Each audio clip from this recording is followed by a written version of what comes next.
İlk öncə 59-cu suala baxaq. Əsasən birinci qruplara düşür bu sual. Deməli bizə bildirilir ki, hansı intervalda deyir, aqreqat halı 20 dərəcə 70 dərəcə dəyişər. İlk öncə X maddəsinə baxaq. Hər bir maddənin ərimə və qaynama temperaturları olur. Bunu bilirsiniz.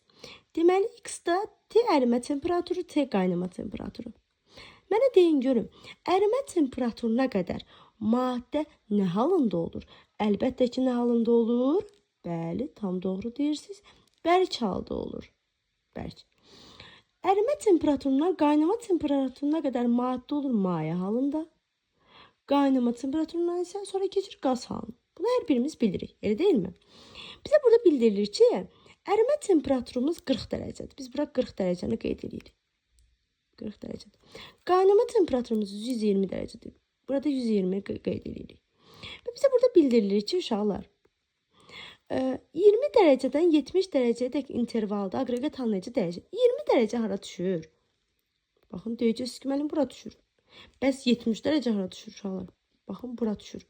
İndi 20 dərəcə bərk haldadır, 70 dərəcə maye halındadır. Deməli, aqreqat halı nə etdi? Bərkdən mayeye keçdi.